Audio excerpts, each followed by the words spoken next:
I wasn't trying in my comments about the middle to say that I thought it needed improvement, but I think it needs its expansion. And I recognize that that's dollars, that the dollars, because there are always people who are very severely affected, has tended to get sent to the hospitals, to the jails, to the INDs, and that part of what we need to do is pull out those dollars and build the middle. No one can build that middle without dollars, right? So it's not any negativity about the existing middle, except that there's not enough.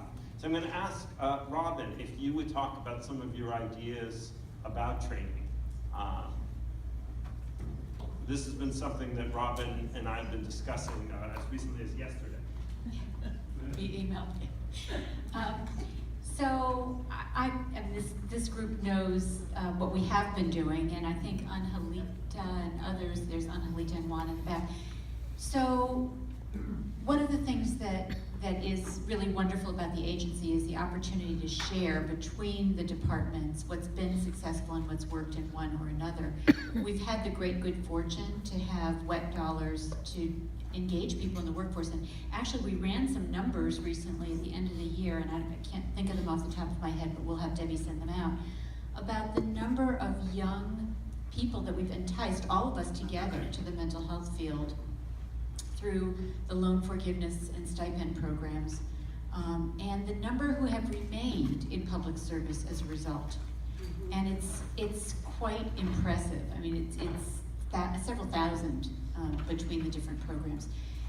So one of the challenges that we are all going to be facing is what happens when the wet dollars go away, and the extent to which we want to continue to invest in some of those programs. And that's, we're all going to be working on that over the next couple of months. But the other area, and this is one of the things that earlier on I said I wasn't going to talk about it today, but I'll just mention it, is that I think we are going to have some opportunities over the next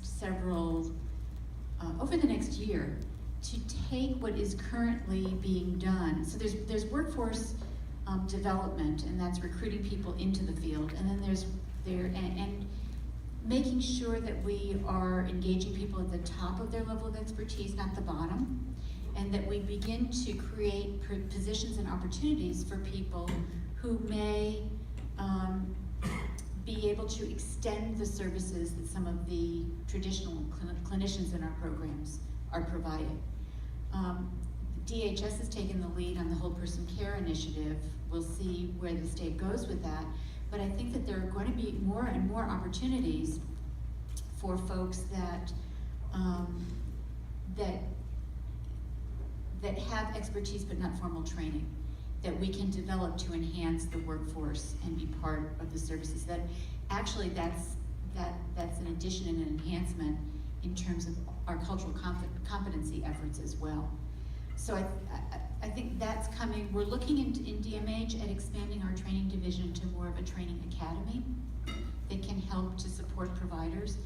We've heard, not any of the providers in the room, but we've been approached by some other providers about the challenges of getting the training that can help you create excitement and investment in retaining people that are coming to programs. We don't always have as much to offer in terms of salary as some private entities in the community, but certainly because being people are able not going into schools, because if we're not able to pay better, right, this, but there in the long right, run, so we're not, yeah. So but there are people that see opportunities and want to stay in the public sector workforce because it's an exciting place to be, and they see a career path that can be supported by additional training opportunities.